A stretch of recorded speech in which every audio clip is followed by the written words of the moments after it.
Here is my FPL team for double game week 34. Let's get into it.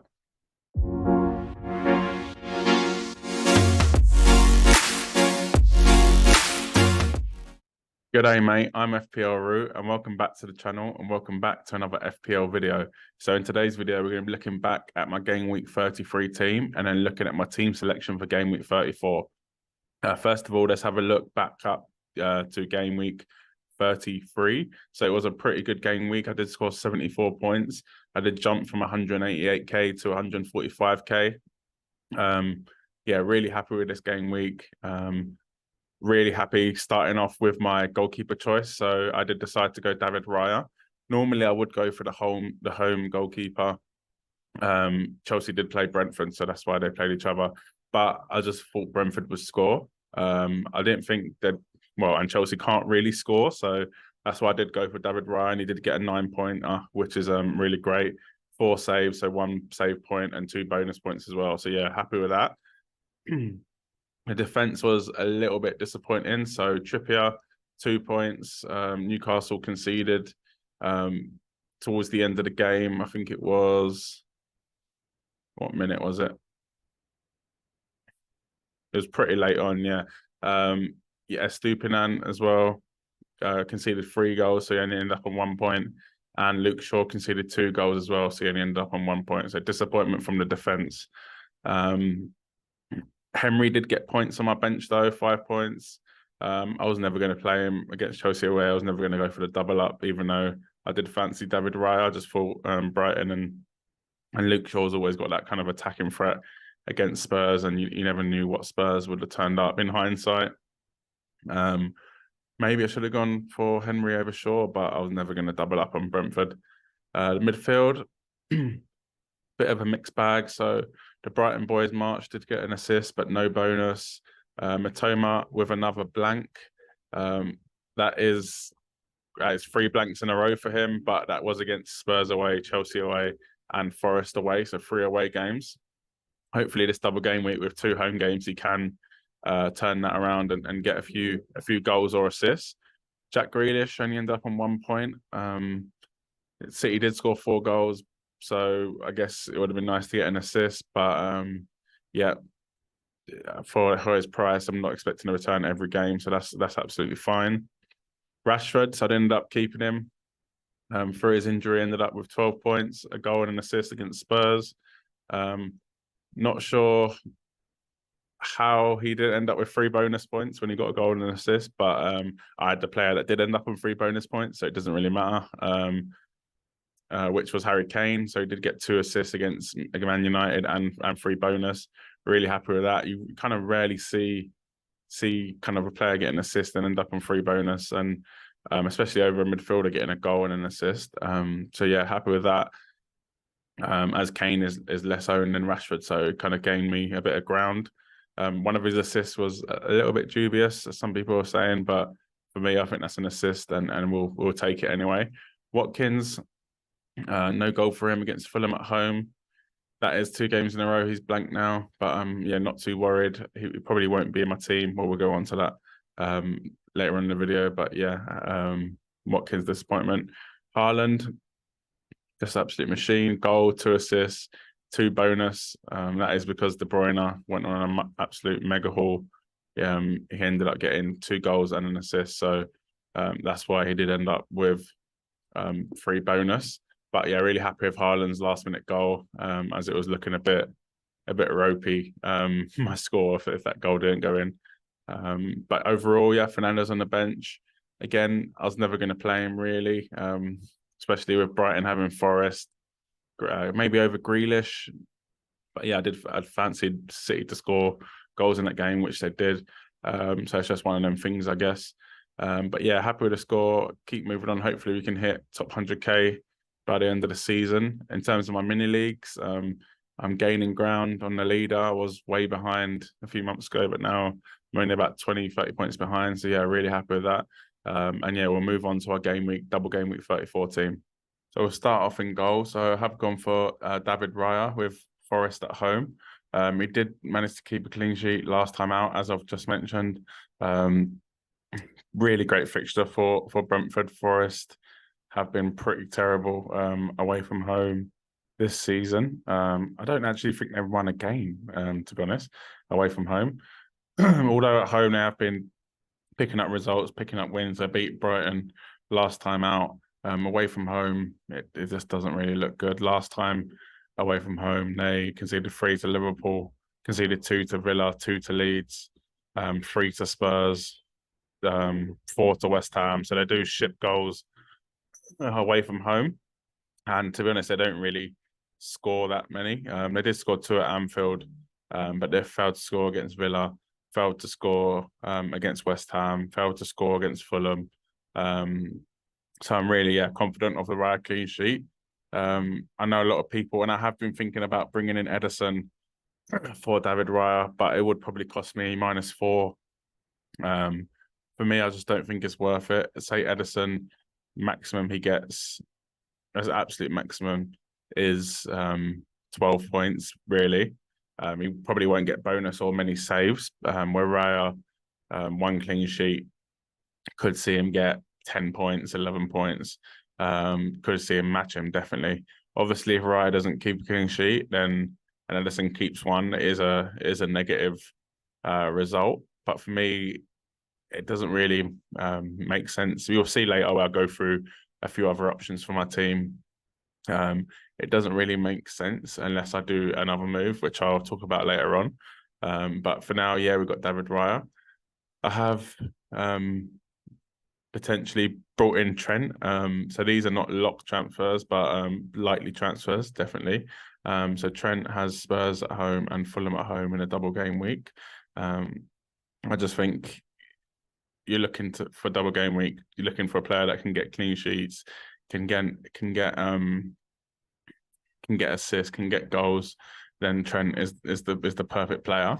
Liverpool have kept 11 clean sheets this season, so they're not doing too bad. And Trent can get, like I said, assists. He's got 5 assists in his last 4 games, so doing really, really well at the moment. Playing in that kind of inverted fullback role, coming into midfield a bit more, picking up the ball in spaces that are further up the pitch. Also gone for Estupinan, so player that was already in my team, probably be in my team until the end of the season. So 2 home games as well. Wolves at home, Man United at home. Although the Man United game is not the obviously easiest game playing Man United, they haven't been that great away from home, United. And Brighton at home, you've got to fancy them to probably at least get a draw against Man United. In terms of clean sheets, maybe not.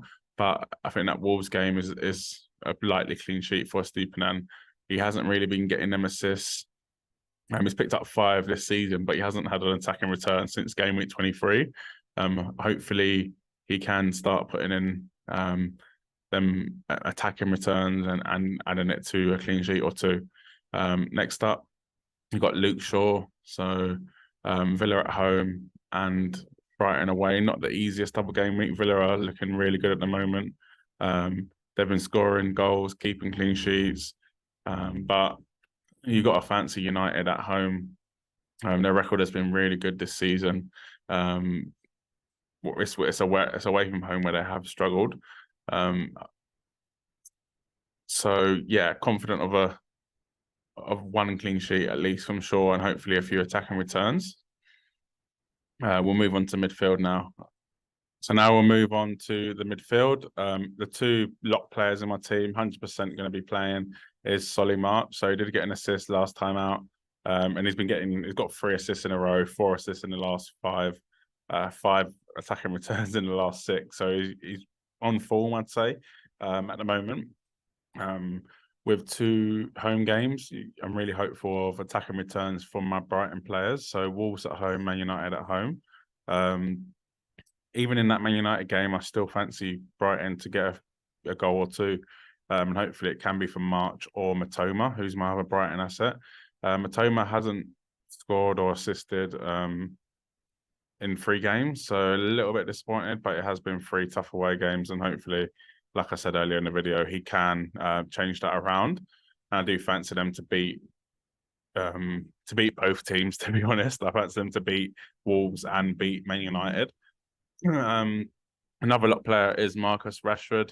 home game against Villa and away game against Brighton. He is going to be my vice captain too. A lot of people took him out as he was injured, but I decided to keep him, and he's only missed one Premier League game, so that's great. He did get, as mentioned again, goal and assist the last time out. Again, really good at home, Man United. So hopefully that Villa game he can get a couple goals and also pick up a couple goals against Brighton. So pretty locked in. Bruno Fernandes. Again, a lot of people taking him out, so he probably is going to be a differential. He's only 7.2% owned, which is ridiculous, especially as he's got two double game weeks coming up. So for Bruno Fernandes, I'm hoping for a penalty, hoping for an assist. I'm not expecting an absolute monster haul from him, but and a goal and assist over the 2 games is what I'd be hopeful for. He almost got a goal against Spurs. I don't know how he missed that. Just hit the underside of the crossbar and bounced down. Pretty unlucky.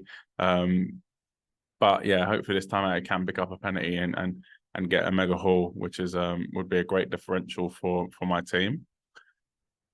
Next up, we've got Jack Grealish. So I bought him in and he got an assist straight away, 7 points. He has been on fire recently. So he got a goal and assist against Liverpool, goal and assist against Southampton, an assist against Leicester, and he blanked against Arsenal. Good fixtures for Man City: Fulham away, West Ham at home. Both teams ship goals, to be honest. Fulham defensively have been pretty poor all season. West Ham just haven't been on form all season, really.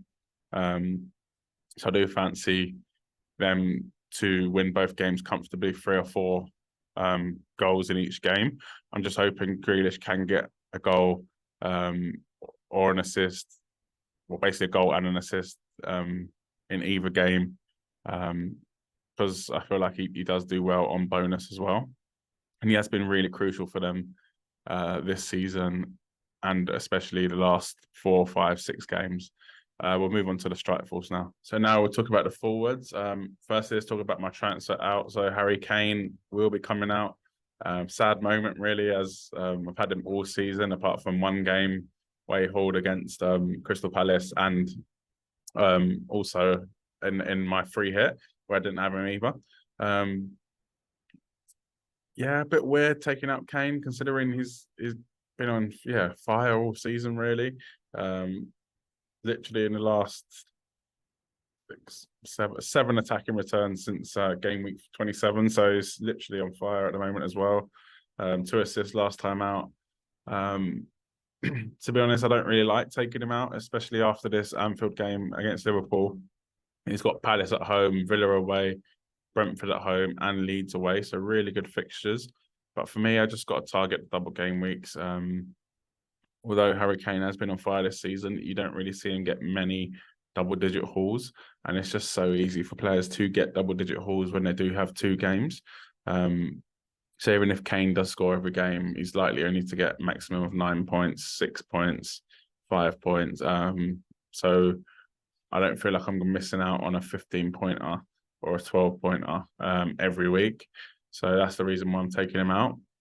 So the player that I've got here at the moment is Diogo Jota. So Jota has been doing really well since he's come back from injury. He was in one of my transfer tips videos about 3-4 weeks ago. So if you did bring him in, well done. Let me know in the comments if you did as well. So since he's come back, he's got an assist against Man United. Game week 31, he's got 2 goals and an assist against Leeds, 2 goals against Forest at home. Then he did blank against West Ham at home. West Ham away last time out. The only thing with Jota is he is flagged, which is not good. He's 75% chance to play, and he's only got a knock. But Klopp did say that he has hurt his back. He said he should be all right, which doesn't fill me with too much confidence. And he wasn't technically pictured in training photos on social media. That doesn't mean he didn't train. It just means the camera guy or woman didn't picture him. So make of that what you will. For me, I could go to Darwin Núñez. I'm just waiting for a little bit more information. I'm not willing to make my transfer just yet. I've lost out on loads of money, but I'd rather know my player is going to be playing, or I'd rather have more information, as much as information as possible, because I'm not going to be able to carry that money until next season. So I don't think budget will be a problem. But so that's why I'm waiting until kind of the last hour, last 2 hours, just to have that all the information I can possibly get. Darwin is an option though, so if Jota does come out that Jota is out, Darwin could be an option. So I'll definitely look at that further in the next part of the video, where I'll be looking at other transfer options. But let's get on to Haaland, who will be captain. Gutted I didn't save my my triple captainship. I was actually saying all season that I wanted to play it on Haaland. I'm going to wait for Haaland. And then I got sucked in by Salah's double game week in game week 29, I think it was. Salah didn't do too bad, but Haaland can score literally 4 goals in this game, and it's like nothing. Do you know what I mean? It's like he's just a normal day out for him. So a little bit gutted and a little bit jealous of those that do have the triple captainship left. I actually think he can score 4 goals over these 2 games easily, like no sweat. So yeah, definitely captain for Haaland. The bench, I've gone Watkins, Trippier, Botman. Just always go for the striker first on the bench. I feel like you're in the whole game. If one of your players doesn't play, you can score an 89th minute, 90th minute with Trippier. He hasn't been doing that great recently. No attacking returns in ages, no clean sheets in ages. So for me, I just rather play Watkins. But anyway, next part of the video, we'll be looking at basically other transfer options. So definitely stay tuned for that. And yeah, let's get into it. So here's my my team. So we'll just quickly sort it out and then have a look at a few transfer options. So we'll be playing Fernandes, and yeah, let's leave Kane in there. So the moves I was gonna make before the Jota news was Jota for Kane, and then Henry comes out for Trent. So okay, this is a great move. Like it's not a bad move, but I don't have Mo Salah, so that does worry me. I have 0 in the bank as well. So if I did want to get Ederson, I can't do that. Another option with this move is to go Robertson, and then with this leftover money, go for Ederson. So it cost me 4 points, but I do get another double game week player. For me, I don't think this is worth it though, as I don't think Robertson and Ederson are going to outscore Trent and Raya by 4 points. I guess that means I save a transfer down the line though with Ederson, as I will probably want to bring him in. But it kind of locks me off to bringing in Bruno. Bringing in De Bruyne, or bringing in someone else later on down the line to triple up on the attack. So don't think I'm going to be doing that. We'll quickly just undo this and go back, reset the game week. So another option would be to get Salah in. So I'd go probably Grealish to Salah, and then Kane to Greenwood. So that gives me 2.2 million. I can't afford Robbo or Trent, so I have priced myself out of this, which is a little bit stupid, but it's fine, as I don't know if I want to do this move anyway, as it costs too much. And I'm not sure Robertson is the ideal pick for this game week. However, saying that, I could go Van Dijk and do something like this, and then get have something like this going. But for me, I just don't like the look of it at all, to be honest. So we'll just quickly undo this. So the only way really that I could get Salah is maybe go Watkins to Isaac, or just do Greenwood straight out and don't have Trent, don't have anyone like that. So I could do, where's Robertson? So yeah, something like this. So it's going to cost me a -8. I'm not going to get Trent. I'm going to end up with only Robertson. But then I could do a 12 and get someone else in. But for me, it's just too many points. 8 points is going to cost. Okay, what am I gaining over bringing in Jota? I'm getting Salah over Jota or Darwin, which is, yeah, like great. Don't get me wrong, that is great, but I'm not getting Trent. I'm getting basically Isaac over Grealish, and then Grealish has got an extra fixture. I think I'd rather Grealish. So for me, this is not okay. Maybe it's on par, as Salah is better than Jota, but Grealish is better than Isaac for me, and Trent is better than Robbo. So I'm getting worse players out of the two just to get Salah in. For me, it's not worth it. We'll reset it again and look at another option. So okay. So we go Fernandez to Salah. So now we've got -3. So with this, you could go someone like Isaac. And then 6 million again, just struggling. You could go Diaz. But again, you're missing out on Trent.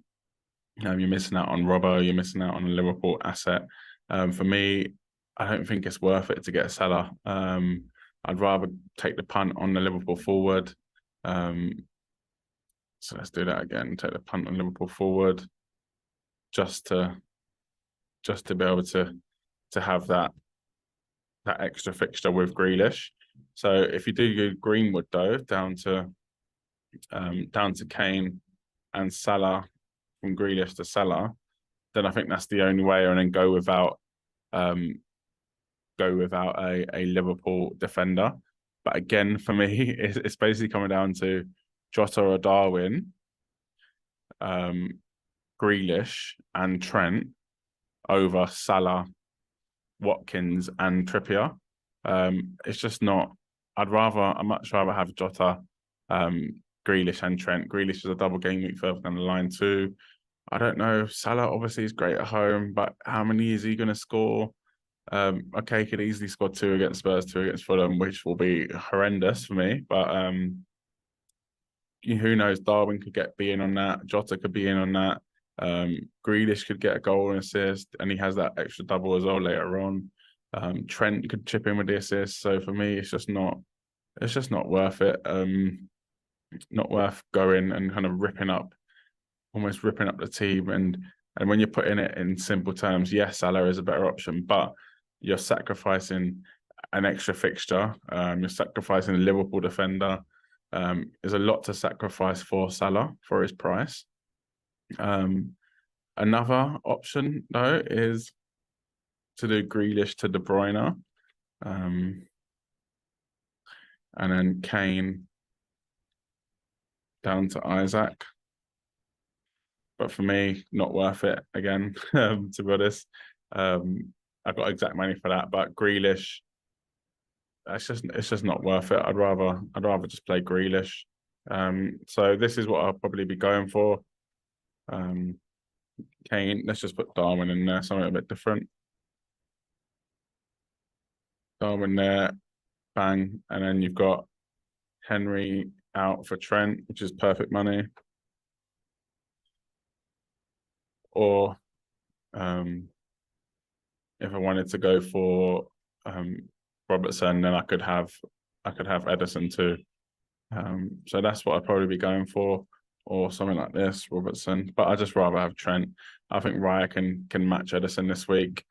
City have been. It's not like they've been solid defensively. They have been conceding goals. Fulham do score goals, although Mitrovic is out. Fulham do score goals. West Ham game could be a clean sheet, but this is probably what I end up going for. Rashford vice captain. If you have liked this video, please make sure you give it a like. Subscribe if you haven't, and let me know below what are your planned transfers. And keep in touch, as I will be posting my lock team on Twitter. So it's at FPL on Twitter and on Instagram, and on TikTok. So yeah, follow on them channels and leave a comment below what transfers you'll be making this week and what you think of my transfers. Good luck for the game week.